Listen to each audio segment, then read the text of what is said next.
더불어민주당은 코로나19로 인한 피해에 대해 손실보상을 소급 적용하는 대신 4차 재난지원금을 지급하는 쪽으로 가닥을 잡았습니다. 손실보상제 입법은 추가 논의를 거쳐 상반기 중 완료하기로 했습니다.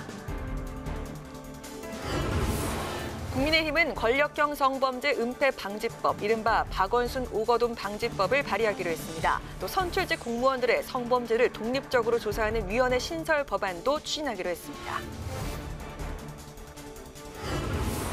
열린우리당 최강욱 대표가 조국 전 법무부 장관 아들에게 허위 인턴 증명서를 발급해준 혐의가 유죄로 인정돼 1심에서 의원직 상실형을 선고받았습니다. 재판부는 입시 공정성을 훼손한 행위로 가벼이 볼 수 없다고 밝혔습니다. 대기자의 시선으로 분석해보는 정가 동향, 모교 정치클럽 기자, 대기자. 오늘은 정의당 김종철 전 대표의 성추행 파문에 따른 정치권 파장과 재보선을 앞두고 불붙기 시작한 여야와 각 후보들의 공약 경쟁을 짚어봅니다.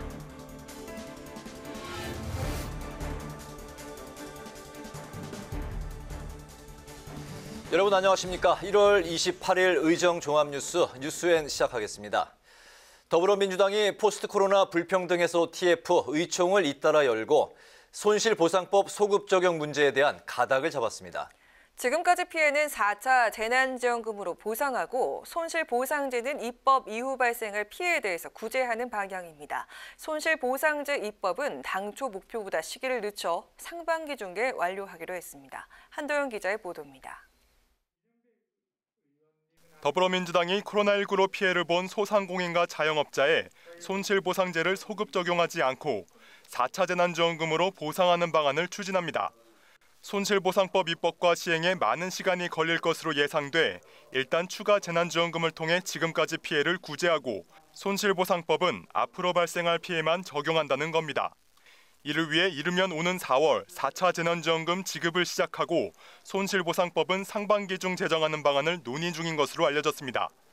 4차 재난지원금은 손실보상으로 성격이 달라진 만큼 2차, 3차 재난지원금 규모를 크게 뛰어넘을 거란 전망이 나옵니다. 이거는 피해에 대한 정당한 보상, 손실에 대한 보상이다. 이런 개념으로 좀 정리가 된다. 규모가 좀 더 지금보다 강화돼야 돼. 적극적으로 좀 지원을 해줘야 되죠. 4차 재난지원금 지급을 위한 추경 규모는 다음 달 당정청 협의를 거쳐 결정할 방침인 것으로 알려졌습니다. 민주당은 손실보상의 기준으로 영업이익을 유력하게 검토 중인데 앞서 정세균 국무총리도 영업이익 기준을 제시한 바 있습니다. 한편 국민의힘은 논평을 통해 당정이 재보궐선거에 득이 된다고 판단해 손실보상 말바꾸기에 나섰다며 납득할 만한 해명을 하라고 비판했습니다. 국회방송 한도영입니다. 오는 4월 서울 부산시장 보궐선거는 박원순, 오거돈 전 시장의 권력형 성범죄 사건으로 인해 치러지죠. 국민의힘은 민주당이 국민들께 사죄하는 방법은 무공천이라고 밝혔습니다. 국민의힘은 박원순, 오거돈 방지법이라고 이름 붙인 권력형 성범죄 예방 법안도 발의하겠다며 민주당을 압박했습니다. 김동길 기자가 보도합니다. 국민의힘은 박원순, 오거돈 전 시장의 권력형 성범죄 사건에 대한 민주당의 책임 있는 조치를 거듭 촉구했습니다. 김종인 비상대책위원장은 박원순 전 서울시장 사건에 대한 민주당 이낙연 대표의 사과에 대해 선거 악재를 털어내기 위해 마음에도 없는 사과를 급조했다고 비판했습니다.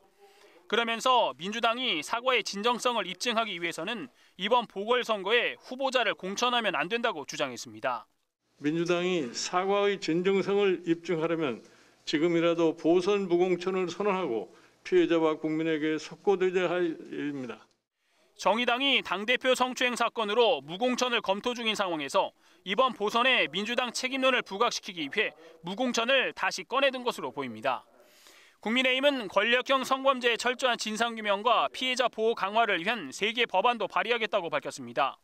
성범죄조사위원회를 설치해 지방자치단체장 등 선출직 공무원의 성희롱과 성범죄를 독립적이고 투명하게 조사할 수 있도록 했고 피해 구제 신청이 없어도 상당한 근거가 있으면 조사위가 직권 조사할 수 있는 근거도 마련했습니다. 또 피해자가 명예훼손 혐의로 처벌받지 않고 국가기관에서 발생한 성폭력 사건 처리 결과 보고를 의무화하는 법 개정을 추진합니다. 민주당도 권력형 성범죄 예방법 마련에 속도를 내겠다는 방침입니다. 정춘수 국회 여성가족위원장을 중심으로 처벌 강화를 위한 법 개정을 비롯해 재발 방지 대책을 이르면 설 전에 발표한다는 계획입니다. 업무상 이력 등에 의한 성범죄가 다시는 발붙이지 못하도록 권력형 성범죄에 대해서는 관련 법을 고쳐서라도 처벌을 강화하겠습니다. 박원순, 오거돈 전 시장에 이어 정의당 김종철 대표의 성추행 사건까지 터지면서 이번 보궐선거의 쟁점으로 권력형 성범죄 문제가 또다시 부각되고 있습니다. 국회방송 김동길입니다. 열린민주당 최강욱 대표가 조국 전 법무부 장관 아들의 인턴 확인서를 허위로 발급해준 혐의로 1심에서 의원직 상실형을 선고받았습니다. 최 대표는 1심 판결에 강한 유감을 드러내며 즉시 항소해 진실을 밝히기 위해 노력하겠다고 밝혔습니다. 보도에 임채원 기자입니다. 열린민주당 최강욱 대표가 조국 전 법무부 장관 아들의 인턴 확인서를 허위로 발급해준 혐의로 징역 8개월에 집행유예 2년을 선고받았습니다. 지난 2017년 법무법인 청맥 변호사로 일하던 최 대표가 조 전 장관 아들에게 인턴 확인서를 발급해줬는데 재판부는 확인서가 허위라고 판단한 겁니다.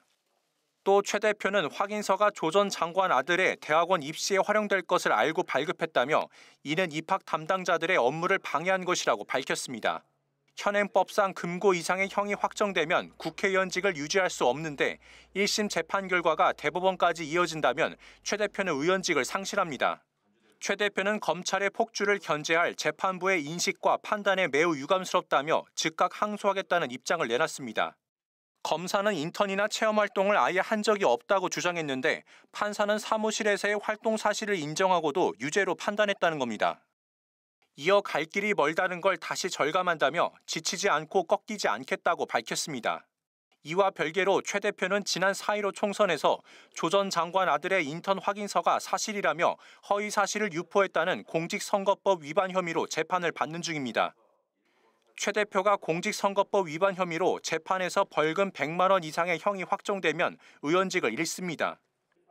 이 밖에 최 대표는 이른바 채널A 사건과 관련해 채널A 기자가 이철 전 대표에게 유시민 이사장에게 돈을 줬다고 말하라고 했다는 내용을 SNS에 게시해 허위 사실을 유포한 혐의로 불구속 기소됐습니다. 국회방송 임천입니다.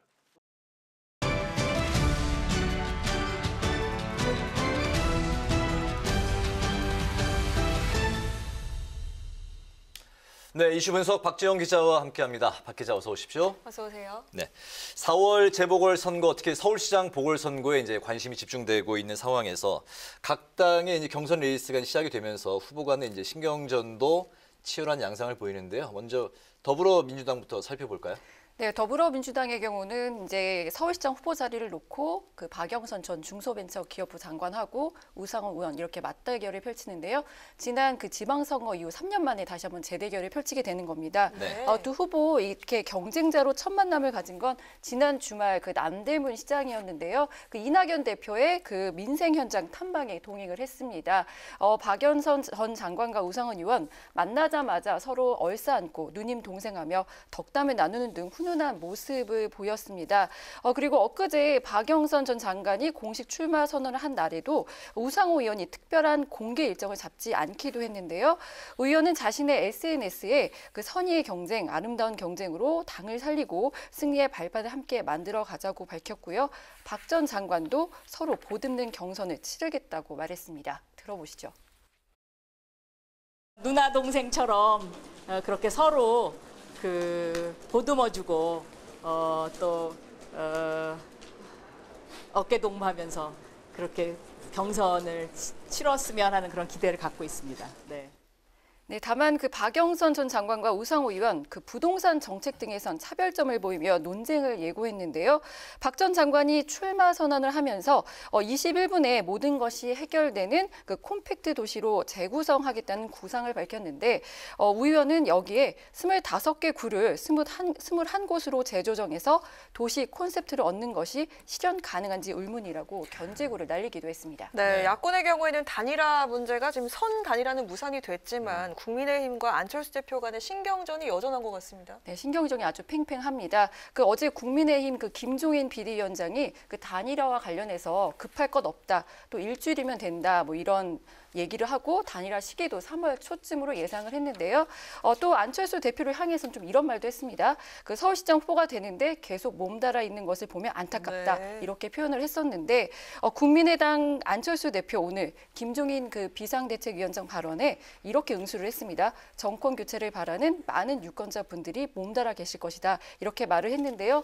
이와 함께 단일화를 위한 실무 협상에 빨리 착수하자고 거듭 제안도 했습니다. 관련 발언 들어보시죠. 야권의 핵심 과제는 계속 올라오는데 아무런 진전이 없으면 국민들의 피로감과 식상함도 심해질 겁니다. 공연 시작을 기다리다 지친 관객들이 다 돌아가고 나면 뒤늦게 가왕 나훈아가 와도 한참 뜨는 임영웅이 와도 흥행은 실패할 수밖에 없습니다. 예, 지금 들으신 것처럼 이제 안철수 대표 같은 경우 흥행에 지금 초점을 맞춘 것 같은데요. 네. 안 대표는 각자 후보 선출을 위한 경선 일정을 추진하고 또 따로 실무 협상을 하는 투트랙 방식으로 진행을 하자는 겁니다. 이를 통해서 단일화 불발을 우려하는 야권 지지층을 안심시킬 수 있다는 주장인데요. 이렇게 후보 단일화 시기, 방법 등을 두고 양당의 입장차가 큰 상황이어서 자칫 야권 후보 단일화가 불발되는 것 아니냐, 이런 관측도 조심스럽게 나오고 있습니다. 네, 단일화 논의가 길어지면 길어질수록 단일화 피로감으로 지지율이 떨어질 수도 있다, 뭐 이런 이야기를 안 대표가 하고 있는 것 같습니다. 네, 맞습니다. 네. 또 다른 서울시장 야권 후보로 금태섭 전 의원이 출마 선언이 임박했다고 하는데 언젠가요? 네, 이번 주 일요일입니다. 31일에 출마 선언을 할 예정입니다. 서울 홍대 한 공원장에서 이제 출마 기자회견을 열 예정인데요. 금 전 의원의 합류, 이 야권에 어떤 변수로 작용할지 여러 지금 전망들이 나오고 있습니다. 네. 금 전 의원이 야권 후보로 이제 만약에 나오면 이런 단일 후보 선출을 위한 통합 경선을 요구할 가능성이 크기 때문인데요.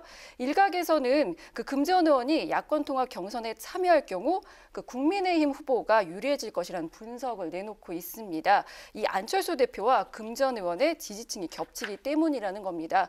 또 다른 일각에서는 아직 판세 예측이 힘들다는 전망도 있는데요. 선거 승리에 목말라 있는 야권 지지층이 당을 지지할지 아니면 이길 수 있는 후보에게 표를 몰아줄지 모른다는 겁니다. 그렇군요. 네, 당대표의 성추행 사건을 수습 중인 정의당은요. 이 4월 보궐선거 무공천 이야기가 나왔는데 어느 쪽으로 분위기가 기울고 있습니까? 그동안 이제 정의당에서는 이번 서울 부산시장 보궐선거가 민주당 소속 단체장들의 성비위 때문에 치러지는 것만큼 후보를 내선 안 된다고 주장을 해왔었는데 네. 때문에 이제 당대표 성추행 사건이 발생한 상황에서 이번 선거에 후보를 공천할 명분이 없다는 지적이 나오고 있기 때문에 당의 고심도 지금 깊어지는 상황입니다. 오늘 관련해서 오늘 좀 발언이 있었는데요. 들어보시죠. 이 선거가 이제 젠더 선거고 미투 선거다, 이런 얘기를 많이 하고 계시고 정의당도 그걸 알고 있고, 그런 상황에서 저희 대표의 이제 성추행 사안으로 인해서 지금 우리 당에도 이제 젠더 문제가 이제 고민이 되게 됐잖아요. 네. 그렇기 때문에 공천을 하는 것이 쉽지는 않다. 당내에서는 공천과 무공천 주장이 엇갈리고 있는 분위기입니다. 지난 25일 진행된 서울시당 운영위원회의에서도 서울시장 보궐선거 공천 여부를 놓고 갑론을박이 벌어졌는데요. 서울시장 후보로 나선 권수정 서울시의원은 당의 결정에 따르겠다면서도 무공천이 꼭 책임 있는 공당의 자세로 보진 않는다고 밝히기도 했습니다. 정의당의 4월 보궐선거 공천 여부는 토요일에 예정된 전국위원회 결과를 일단 지켜봐야 할 것 같고요. 만약에 이제 무공천으로 결론이 나게 된다면 이 범진보 진영의 표심이 어디로 향하게 될지 관심이 모아지게 될 텐데요. 4월 보궐선거에 새로운 변수로 작용할 것 같습니다. 네, 4월 이번 토요일에 이제 결과를 좀 지켜봐야 될 것 같군요. 네, 1차 분수령이 될 거라는 전망이 나오고 있습니다. 알겠습니다. 오늘 이슈 분석은 서울시장 보궐선거와 관련해서 현안을 짚어봤습니다. 박지영 기자, 잘 들었습니다. 고맙습니다.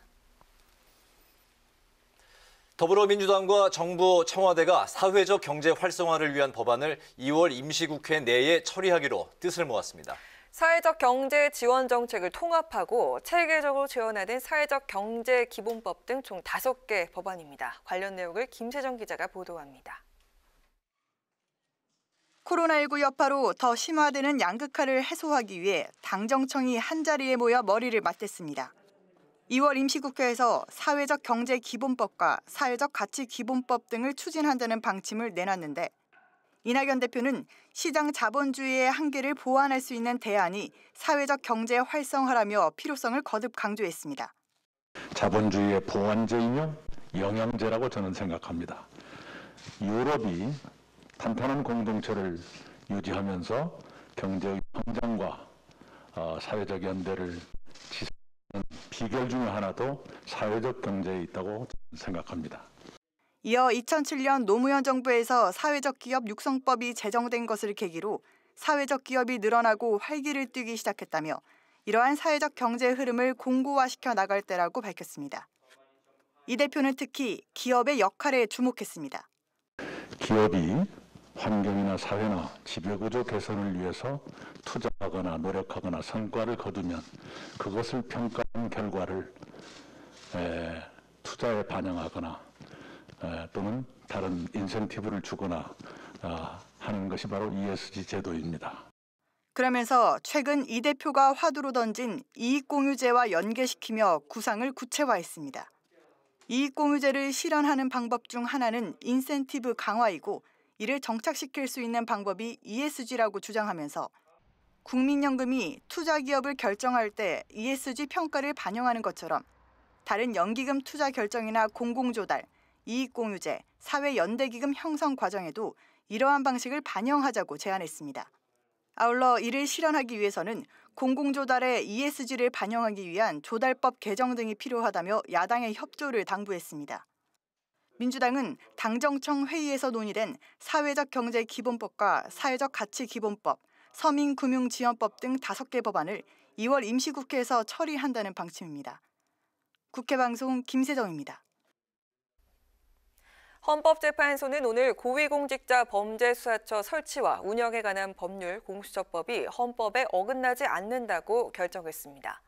헌법재판소는 공수처가 행정부에 소속되고 그 관할권의 범위가 전국에 미치는 중앙행정기관으로 보는 게 타당하다며 삼권 분립 위반 주장을 받아들이지 않았습니다. 이 같은 결정에 민주당은 당연한 결정이라며 정치적 발목 잡기와 흠집 내기를 한 국민의힘은 즉각 사과하라고 촉구했습니다.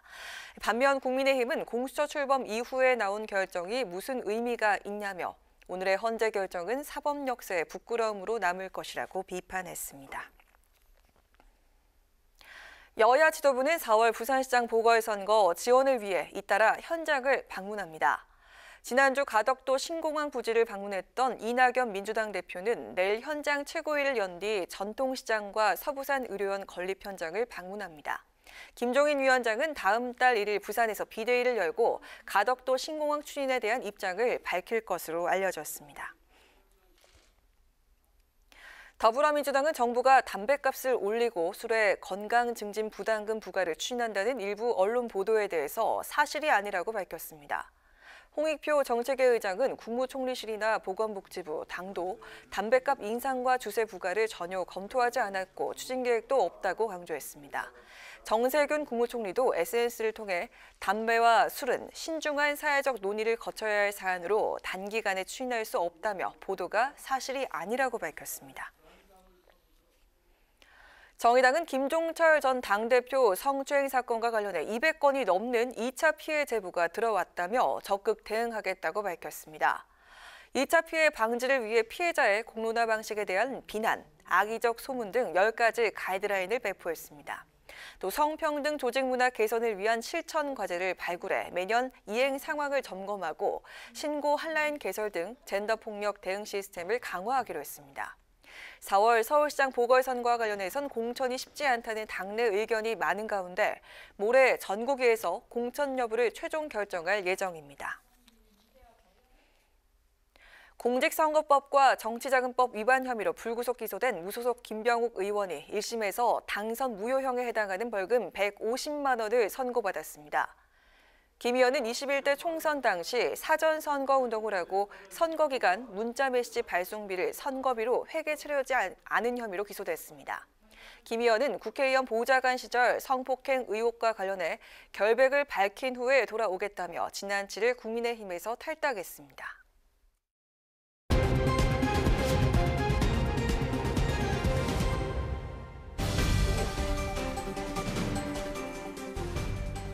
사람들의 시선을 끈 오늘의 정치 뉴스 강아랑의 정치톡 시간입니다. 1월 28일 첫 번째 정치톡 만나보시죠. 더불어민주당 고민정 의원을 조선시대 후궁으로 비유해서 논란이 됐던 국민의힘 조수진 의원. 어제 정치톡에서도 전해드렸었죠. 조 의원이 결국 이에 대해서 사과를 했고 문제글을 삭제했습니다. 조 의원은 오늘 자신의 페이스북에 저의 비판이 애초 취지와는 달리 논란이 된 점에 유감을 표한다라고 시작하는 글을 올렸습니다. 비유적 표현이 여성 비하로 논란이 되고 정치적 논쟁의 대상이 됐다는 사실이 안타깝습니다라는 글을 올렸고요. 또한 저도 여성 의원으로서 가슴 아프다, 송구스럽게 생각한다라고 언급을 했습니다. 그러면서 고 의원에게도 미안하다고 밝혔습니다.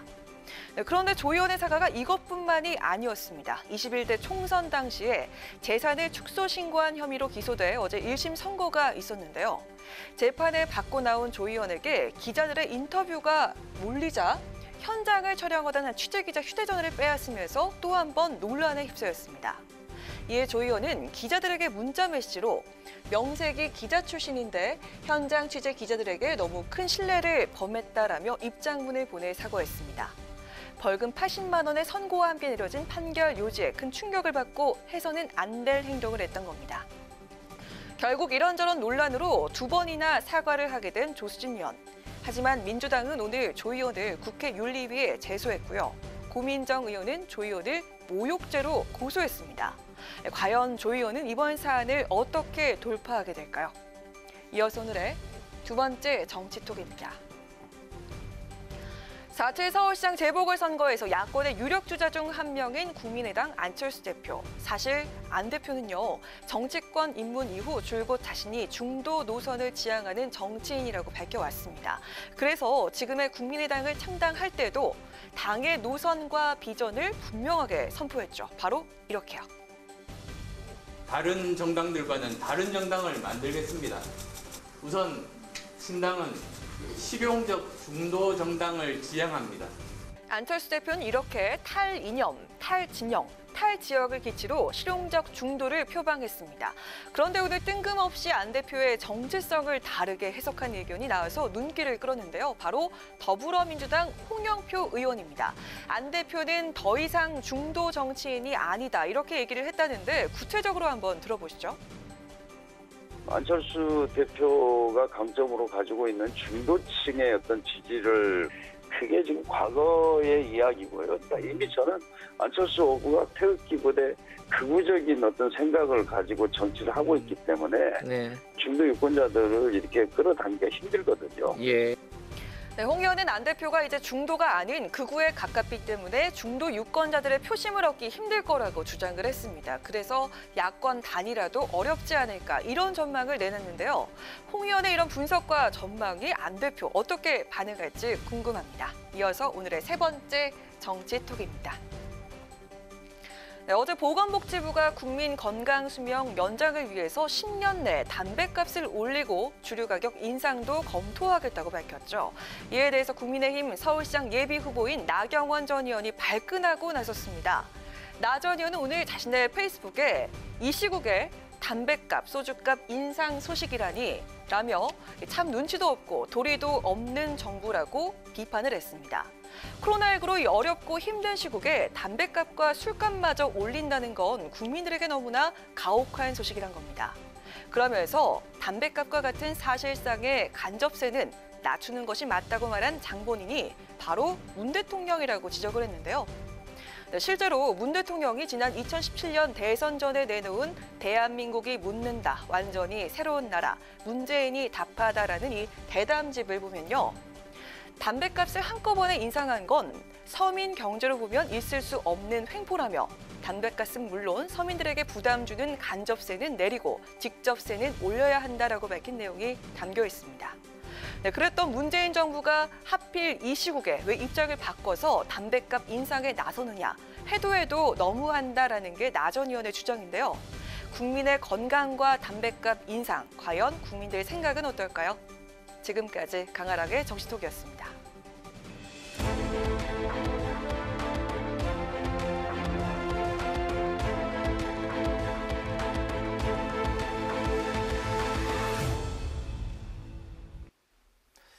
네, 정치권 동향을 대기자의 시선으로 짚어보는 목요 정치클럽 기자 대기자 시간입니다.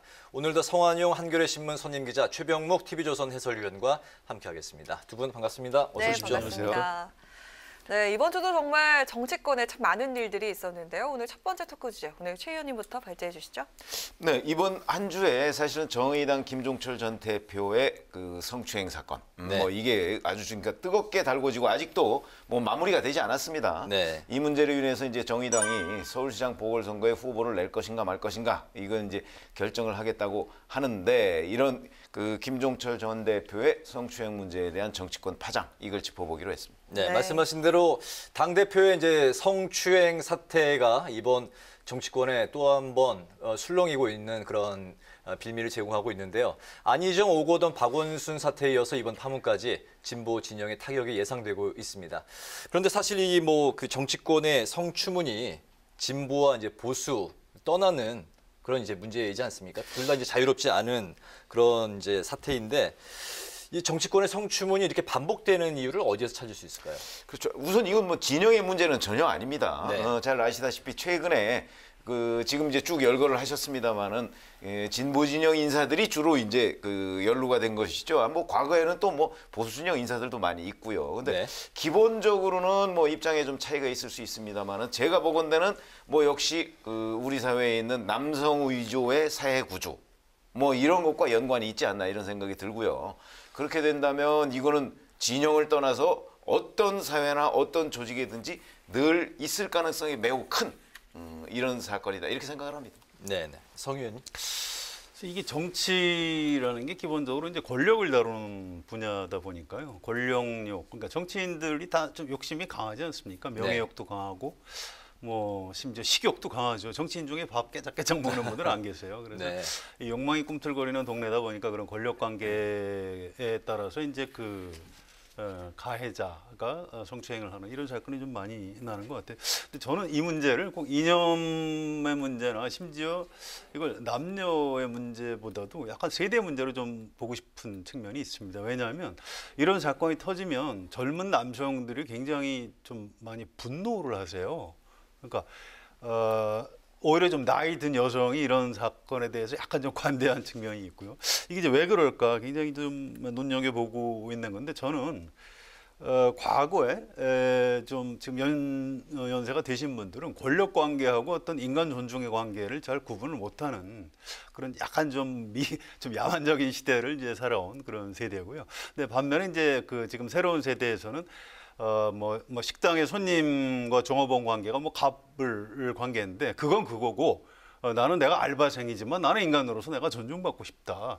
이런 새로운 가치관을 가진 사람들이 이제 그 우리 유권자의 젊은 사람들, 일반 국민의 젊은 층을 구성하고 있기 때문에 이제 제가 이제 너무 일반화해서 죄송한데 이렇게 말씀을 드리는 이유는 이게 이제 정치뿐만 아니고 앞으로 우리 사회 각 분야에서 앞으로 상당 기간 이와 유사한 사건이 좀 계속 터질 가능성이 높다. 네. 좀 우리가 좀 대대적인 정치뿐만 아니고 경제, 사회 모든 분야에서 좀 어떤 그 각성과 주의 같은 게 좀 필요하다 이런 생각입니다. 네. 네. 이번 사태로 인해서 정의당으로서는 창당 9년 만에 최대 위기를 맞았습니다. 이번 사태를 수습하는 게 버거워 보인다는 시선이 많고요. 또 네. 재보선, 무공천 여부 등 후속 대책을 놓고도 혼란이 계속되고 있습니다. 기사 회생이 가능할까요? 뭐 너무 충격이 커서요. 쉽지 않을 것 같습니다. 정의당으로서는 이제 수습을 하려고 안간힘을 쓰고 있는데 일단 뭐 조금 봐야 되겠습니다만 일단 여론조사 지지도가 일단 반토막이 났어요. 그리고 이게 이제 성추행, 성희롱 이런 사건은 약간 이성적인 영역보다는 감성이 작동하는 영역입니다. 그래서 정의당에서 뭐 이런저런 수습책을 많이 내놨어요. 뭐 조직문화 개선, 뭐 젠더 폭력 대응 시스템. 말 그대로 이제 사후 약방문이에요. 그래서 이런 걸로 과연 수습이 될까 잘 모르겠습니다. 그래서 이제 30일에 전국위원회를 해서 네. 서울시장, 부산시장 공천을 할 것인지 결정한다고 하는데 지금 당내 분위기 좀 내기 어려운 것 아니냐. 사실 네. 정당에서 서울시장, 부산시장 정도 대형 선거에 후보를 못 낸다는 거는 굉장히 좀 치명적인 네. 그런 문제가 되는 건데 아무튼 그런 정도로 지금 정의당은 좀 심각한 위기에 빠져 있다고 보는 게 맞을 것 같습니다. 거기다가 이제 당 대표를 이제 차기 누가 할 것인지 아니면 당을 아예 해체를 할 것인지 뭐 여러 가지 문제가 이제 복합적으로 얽혀 있는 것 같습니다. 그렇죠. 근데 이게 이제 정의당의 충격이라는 것이 사실은 그동안에 정의당 그러면 간판 스타들이 있었잖아요. 네. 예를 들어서 초창기에는 이제 권영길 전 의원이 있었고 이어받아서 이제 심상정 현 의원, 그다음에 노회찬 전 의원 뭐 이런 사람으로 이제 연결이 되다가 지금은 사실 그 다음 세대인 김종철 전 대표가 물려받은 이런 측면이 있단 말이죠. 네. 그래서 이렇게 세대가 자연스럽게 그 다음 세대로 넘어가는 과정에서 지금 발생했으니까 김종철 전 대표가 와서 어찌 보면 맥이 끊기는 듯한 인상을 우리가 받아요. 이렇게 된다면 저는 뭐 정의당이 노력하기에 따라서는 충분히 극복할 수도 있다고 생각을 합니다. 왜냐하면 이번에도 정의당이 문제를 해결하는 방식은 그래도 일부 칭찬을 받는 측면이 있거든요. 공개적으로 문제 제기를 해서 그래도 당에서 뭐 그 자기네들 대표가 일을 저질렀다고 해서 뭐 감싸거나 그러지 않았잖아요. 네. 그러니까 이런 처리 방식에 대한 그 일종의 호응도 저는 있을 거라고 생각을 합니다. 그렇기 때문에 이제 김종철 전 대표에서 아예 세대를 하나 더 뛰어넘어서 정의당의 그 차세대 쪽으로 인물 개편을 해서 만약에 이 대응을 해 나간다면 오히려 그 부분도 긍정적 평가를 받을 수 있지 않겠는가? 전 그렇게 생각합니다. 그렇군요. 네. 또 이번 정의당 사태가 성비 문제가 이제 불거진 만큼 여야 모두 이제 촉각을 곤두 세울 수밖에 없는 그런 사안인데, 근데 이제 오늘 있었던 여론조사에서는 민주당이 서울 시장 재보궐선거에서는 6주 만에 국민의힘을 앞서는 그런 결과로 나타났습니다. 물론 이제 부산 지역에서는 다시 한 주 만에 또 국민의힘의 역전이 되기도 했는데 이 사태가 과연 여야에게 어떤 영향을 미치고 있다고 분석을 하십니까? 이건요 여론조사 수치를 보시면 안 되고요. 사람들 마음속에 어떤 파장을 일으키는가를 좀 아주 깊이 있게 봐야 된다고 봅니다. 서울시장, 부산시장 선거 왜 하죠? 박원순 전 시장, 오거돈 전 시장 때문에 한 거고요. 이번 정의당의 이번 사건으로 인해서 계속해서 이제 이 환기시키는 효과가 있다고 봐야 됩니다. 그래서 민주당을 지지하는 분들 입장에서는 투표하고 싶지 않다 이런 마음이 들 가능성이 높고요. 반면에 이제 좀 화가 난 야당 지지층은 투표장으로 달려서 심판을 하고 싶다 이제 이런 마음이 좀 강화될 가능성이 있죠. 그래서 이 정의당 터지긴 정의당에서 터졌지만 전 지금 여당 민주당 쪽에 좀 상당한 악재가 될 것이다 이렇게 예상합니다. 오늘의 그 여론조사는 뭐 별 의미를 두진 않으신다는 그렇습니다. 거군요. 좀 더 깊이 있게 봐야 될 겁니다. 네. 흐름 같은 거를 살펴보고 나야 이제 판단할 수 있을 겁니다. 네. 기본적으로 이제 오늘 그 저희가 들여다본 그 여론조사는요. 네. 이게 서울시나 부산시만을 상대로 한 여론조사가 아닙니다. 그렇기 때문에 이 조사는 서울이나 부산에서 가지고 있는 그 우리가 흔히 샘플이라고 하는 것의 그 대표성이 별로 없습니다. 네. 그렇기 때문에 그래서 자꾸 전국적으로 이제 한 달, 예. 그렇죠. 전국적인 조사니까 표본 조사를 했기 전국적인 경향을 들여다보는 데는 도움이 네. 되는 조사인데 그 중에서 뭐 서울의 샘플 몇 개, 부산의 샘플 몇 개 이걸 가지고서 뭐 국민의힘이 앞섰다, 뭐 민주당이 앞섰다 이렇게 하는 거는 좀 무리한 해석이고요. 네. 전체적인 흐름은 맞을 가능성이 있어요. 그렇기 때문에 만약에 서울과 부산의 민심이 지난주에 비해서 어떻게 달라졌을 것인가 하는 것을 우리가 추정을 하려면 서울과 부산을 별도로 여론조사를 해야 되는 이런 문제가 있고요. 그래서 이제 저희가 자꾸 여론조사의 트렌드를 얘기하는 겁니다. 네. 트렌드로 보면 지금 말씀하셨듯이 정의당 이 성추행 사태가 벌어지면서 그렇지 않아도 박원순 전 시장의 성추행 문제로 이 보궐선거가 생긴 거란 말이죠. 그렇게 본다면 민주당이 가만히 있다가 정의당 사태로 인해서 약간 유탄을 맞은 듯한 그런 그 형국을 초래할 것이다. 그러나 앞으로 선거는 꽤 많이 남았지 않습니까? 지금 두 달도 넘게 남았으니까 그동안에 또 상당한 변화가 있을 것이다. 70여 정도 남았죠? 네. 네, 또 이번 사안으로 제3자 고발도 논란인데요. 내용을 들여다보면 한 시민단체가 김종철 전 대표를 형사 고발하니까 피해자인 장혜영 의원은 본인의 의사를 무시한 처사라고 유감 표명을 했습니다. 이 피해자의 일상 회복이 중요하다 이런 의견도 있지만 그렇다고 사건을 또 덮는다면은 친고죄 폐지 취지에 어긋난다 이런 지적이 있는데 어떤 것이 더 중요할까요? 그렇죠. 사실은 이런 성범죄가 과거에는 친고죄였습니다. 그러니까 본인이 직접 고소를 하지 않는 한 뭐 수사기관에서 이제 수사에 착수할 수 없는 사태 아니었습니까? 그런데 그게 폐지됐단 말이죠. 폐지된 거는 이런 성범죄를 관해서 그만큼 국가가 엄중하게 다루겠다. 뭐 이런 거라고 봐야죠. 그렇게 본다면 저는 장혜영 의원이 비록 내가 형사고소는 안 하겠다 이렇게 얘기는 했지만 그래도 그동안 친고죄 폐지의 취지 같은 것을 본다면 저는 충분히 이 부분은 수사를 할 수가 있다. 착수를 또 해야 된다 이렇게 봅니다. 그러나 그렇다고 해서 여기에 무슨 증거가 있는 게 아니지 않습니까? 그러다 보니까 아마 실질적으로는 이 수사에 별 진전은 없을 것이다. 본인이 적극적으로 의지를 표명하고 뭐 진상규명을 하겠다는 뜻이 없다면 수사의 결론은 결국 뭐 흐지부지 될 가능성이 있죠. 하지만 수사를 하는 건 맞다. 하는 거는 그 친고죄 폐지 취지에 보면 맞다 이렇게 생각합니다. 성 의원님은요? 굉장히 쉽지 않은 문제예요. 이 두 가지로 나눠서 봐야 되는데요. 첫 번째는 이 진상규명의 문제입니다. 사실은 사람들이 굉장히 궁금해하는데 정의당에서 이제 발표를 하지 않고 있어요. 아니 가해자가 가해 사실을 인정했기 때문에 더 이상 밝힐 필요가 없다. 이른바 이제 2차 피해를 유발할 수 있다. 이제 이런 이유죠. 물론 일리가 있습니다. 우리가 뭐 강력 사건이 난다고 해서 뭐 그 범죄 수법이라든가 뭐 피해 정도 이런 걸 자세하게 묘사하지는 않거든요. 근데 이제 정책 관련 사건이기 때문에 사람들의 궁금증을 자극하는 측면이 있습니다. 그런데 너무 그렇게 알려고 하지 않는 게 옳기는 해요. 그 정의당 말이 일리가 있고요. 또 하나는 이제 이번에 고발한 단체가 좀 약간 이상한 정치적 성격의 단체라서 좀 친고죄 폐지 이 문제가 좀 복잡해지는 측면이 있는데, 근데 이것도 참 쉽지가 않습니다. 정의당에서는 이제 그 피해자가 형사처벌을 원치는 않기 때문에 당사자 의사를 존중해줘야 된다. 그 말이 맞긴 맞는데 이게 개인 간의 자연인 두 사람의 사건이 아니고요. 공당의 대표하고 국회의원의 사건입니다. 그래서 어떤 국민들은 알 권리가 있다고 봐야 되고요. 또 경찰이나 사법기관에 의해서 뭐 친고죄를 폐지한 이유는 당사자 피해자 의사 관계없이 처벌해야 된다는 게 이제 법 취지이기도 합니다. 그래서 이 굉장히 어려운 문제고 저도 자신이 없어요. 어느 쪽이 옳은지 잘 모르겠습니다. 그래서 경찰이 이번 사건 수사를 안 할 수는 없을 겁니다. 여기서 피해자가 가서 피해자 진술을 과연 할지 안 할지 이런 거 하나하나가 다 좀 관심을 끌 것 같은데 우리 사회의 어떤 심도 있는 토론과 고민 이런 것들이 좀 필요한 지점인 것 같습니다. 네, 두 분 다 이 사건을 수사하는 방향이 으로 가는 게 맞는 것 같다는 그런 취지의 말씀이신 것 같습니다. 맞습니까? 쉽지는 않을 것이다. 하지만 쉽지는 않을 것이다. 그렇습니다. 네, 알겠습니다. 당대표의 성추행 사건으로 존립의 위기를 맞은 정의당 사태, 어떤 방향으로 또 어떻게 결론이 날지 앞으로 후속 대책을 조금 더 살펴봐야 되겠습니다. 이번에는 성 기자님께서 발제해 오셨죠? 어떤 주제입니까?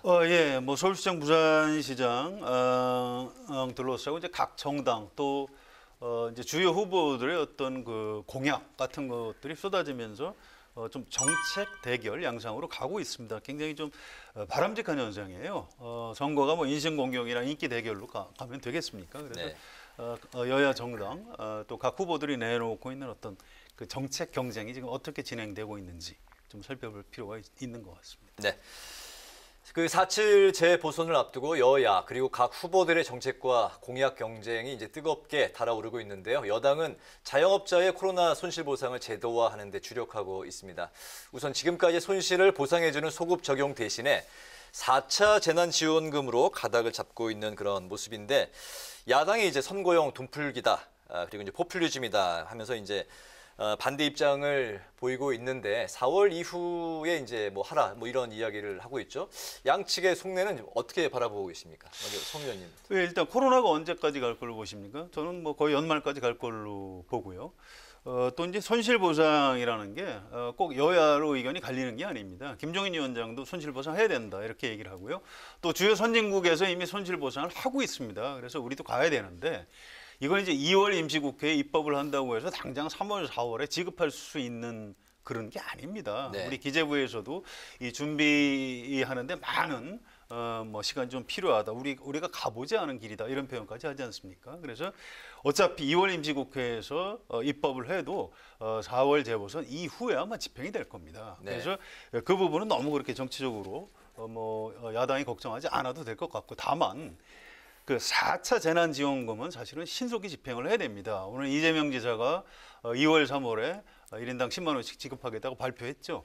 지난번 1차 때하고 똑같아요. 경기도가 먼저 치고 나가지만 이건 중앙정부에서 안 따라갈 수가 없습니다. 지금 자영업자들 아우성입니다. 네. 신속하게 좀 어떤 경제 위기를 극복하기 위해서 중앙정부 차원에서도 움직이지 않을 수가 없는 이런 상황인 것 같습니다. 네, 굉장히 뭐 절박한 상황이라 중앙 정부가 움직여야 된다 이렇게 말씀을 하셨는데.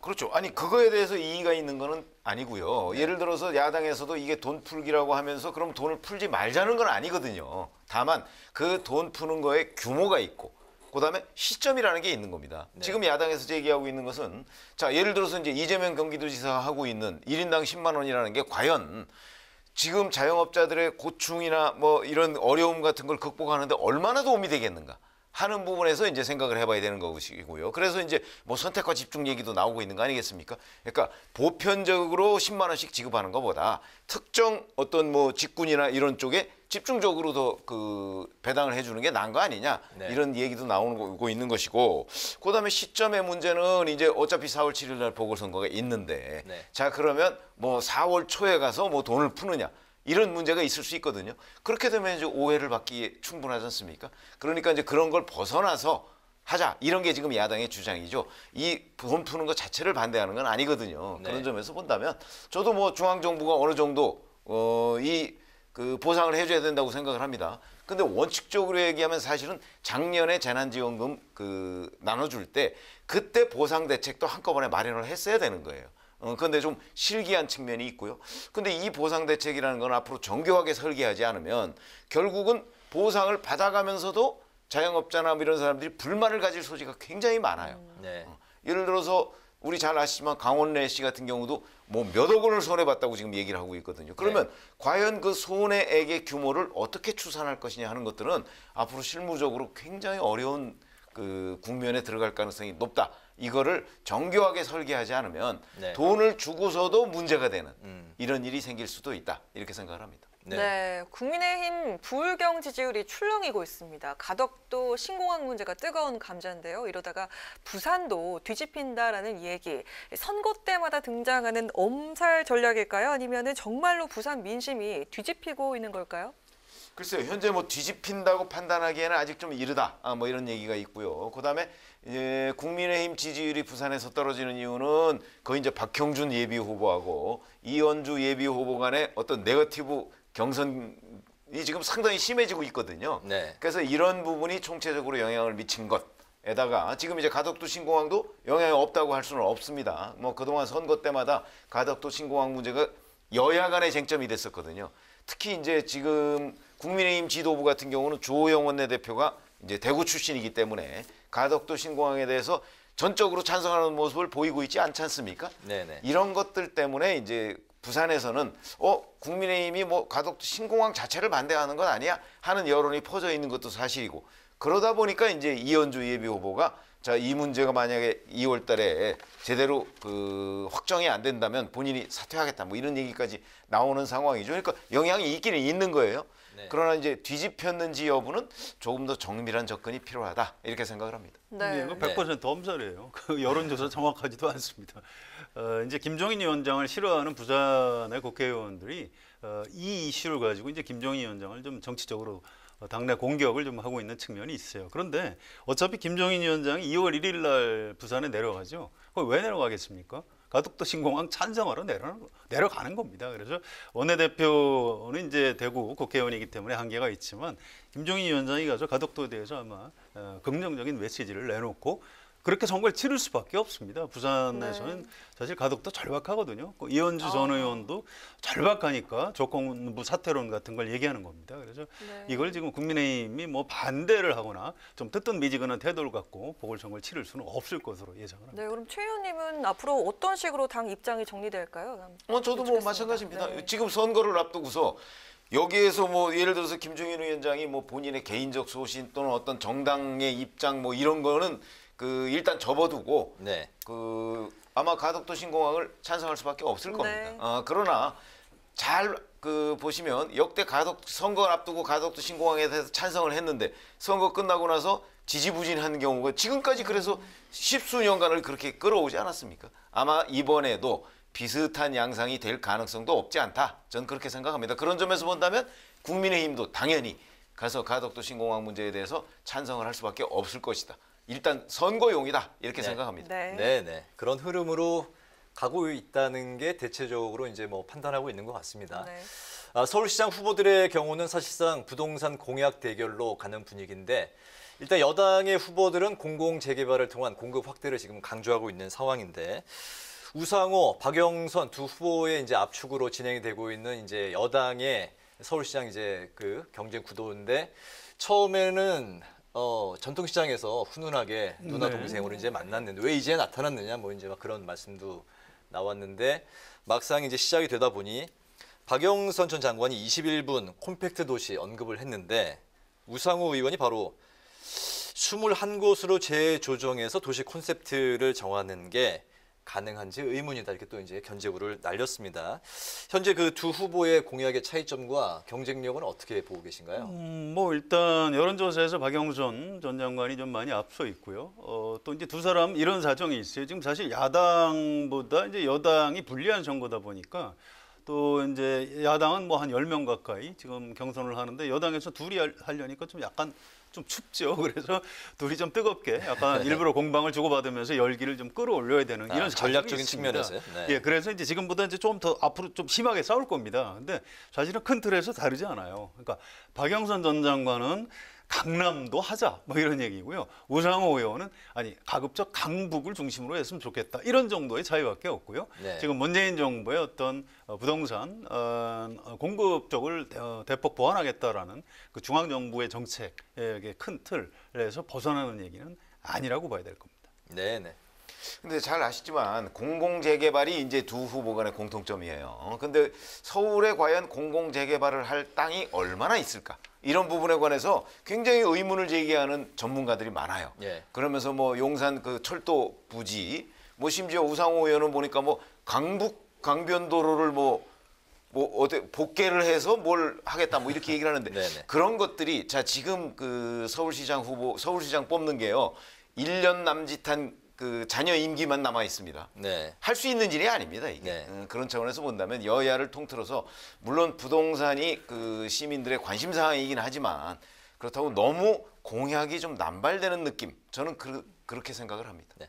여당은 이제 공공 재개발이고 이제 야당은 민간 분야 재개발 여기에 이제 방점을 찍고 있는데 현재까지 이게 뭐 실현 가능성이 어느 정도 있다고 보시고 또 누가 이제 앞으로 좀 치고 나가고 있다고 보고 계신가요? 야당은 사실 야당은 두 사람이네요. 야권 그러면 이제 안철수, 또 금태섭 전 의원도 이제 넣어줘야 되겠네요. 아무튼 그쪽은 대체로 좀 민간 개발을 많이 해서 좀 많이 짓자 뭐 이제 그런 얘기를 하고 있는 겁니다. 전 좀 사실은 좀 상당히 위험하다고 봐요. 이거 옛날에 이제 이명박대로 좀 돌아가자 뭐 이런 얘기 같은데 이게 이제 이제 어떤 경제가 좀 안 좋으니까 어떤 경기를 부양한다든가. 뭐 이런 측면에 도움이 될 수 있고요. 대형 건설사들 또 대형 건설사들하고 이제 이해관계가 있는 뭐 이제 언론사라든가 관료 이런 사람들하고 좀 심하게 얘기하면 한국 사회 어떤 기득권 세력하고 좀 관련이 있습니다. 그쪽 이해관계에 맞는 얘기를 하고 있는 거예요. 근데 이걸 지금 말씀하셨듯이 서울시장이 돼서 진짜 이렇게 추진하면 큰일 납니다, 사실은. 그래서 우리 이제 유권자들이 앞으로 토론회 같은 게 벌어지면 이 사람들한테 좀 후보들한테 따져서 물어봐야 되는 그런 내용이라고 생각합니다. 과연 실현 가능한 건지 철저하게 이제 검증을 해야 된다는 말씀이고요. 아니 저는 공공 재개발보다는요 민간 분야의 재개발이나 재건축을 활성화하는 것이 훨씬 더 실현 가능하다고 봅니다. 그리고 기본적으로 이게 그 아파트 문제는요 기본적으로 시장에 맡기는 것이 전 제일 원칙이라고 보거든요. 그런 차원에서 본다면 아마 그 서울 시민들도 결국은 답은 아니 당장 그 박영선 전 장관만 해도 민간 재개발 이거 존중한다 이렇게 얘기를 했습니다. 그렇기 때문에 아마 이런 것들이 결국은 민간 분야의 개발 쪽으로 가는 거 외에는 뚜렷한 대안이 없는 것 아닌가 저는 그렇게 생각하고 있습니다. 네, 표심잡기 경쟁이 참 치열한데요. 과연 어떤 공약, 어떤 후보가 유권자의 마음을 사로잡을지 주목됩니다. 자, 마지막으로 두 분의 한 줄 논평 듣고 마무리하겠습니다. 오늘 성 기자님부터 할까요? 예, 제가 아까 자영업자들 너무 어렵다는 말씀 드렸는데 오늘 중소장인 시민단체 17개인가 여기 청와대 앞에서 기자회견을 했어요. 대통령한테 보내는 편지를 읽었는데 그 대목 중에 그런 게 있습니다. 오늘도 우리 하루는 절망으로 시작한다. 정부의 방역 지침에 우리가 문제 제기를 왜 하겠느냐. 더 이상 버틸 수 없다는 절박감. 우리는 생존권을 지금 위협받고 있다. 이런 내용입니다. 저도 좀 이렇게 보면서 울컥했는데요. 그래서 이게 4.7 재보선 앞두고 여당이 재난지원금 가지고 정치적으로 이용하려고 한다. 그러면 안 되는 겁니다, 물론. 그런데 또 이 선거에 여당에 유리하니까 이걸 지금 하면 안 된다라든가 선거 이후로 미루자 이런 식으로 얘기할 수 있는 상황이 아니에요. 그래서 저는 오늘 한 줄 논평, 경제 위기 극복이 선거보다 더 시급하다라고 하겠습니다. 네. 저희 지금까지 이제 성범죄 얘기를 해왔고, 그다음에 이 성범죄를 예방하는 방법이 뭐가 있느냐, 이런 걸 이제 여러 차례 논의하고 정의당도 그것 때문에 고민을 하고 있지 않습니까? 그래서 얘기를 가만히 생각을 해보면 결국 성범죄라는 것은 생기지 않도록 하려면 각자가 절제하고, 그다음에 주변에서 끊임없이 감시하고 이런 거 외에는 방법이 없는 것 아닌가. 이래서 제가 한 줄 논평을 성범죄 제1대책은 절제와 감시다 이렇게 했습니다. 네, 잘 알겠습니다. 오늘 목요 정치클럽 기자 대 기자는 당대표 성추문으로 위기에 놓인 정의당 그리고 4.7 재보궐선거와 관련해서 각 당과 후보들의 정책을 살펴봤습니다. 지금까지 성완용 한겨레신문 선임기자 그리고 최병묵 TV조선 해설위원과 함께했습니다. 두 분 말씀 감사합니다. 고맙습니다. 찬바람이 매우 강하게 불고 있습니다. 기온이 뚝뚝 떨어지고 있는데요. 오늘 밤 9시를 기해서 서울 등 전국 대부분 지역에 한파특보가 내려질 전망입니다. 내일 아침 서울은 영하 12도, 체감온도는 무려 영하 22도 선까지 떨어지겠습니다. 네, 날이 급격히 추워지면서 오늘 내린 눈이 얼어붙는 곳도 많을 텐데요. 조심해서 이동하시기 바랍니다. 오늘 뉴스엔 여기서 마치겠습니다. 시청해주신 여러분 고맙습니다.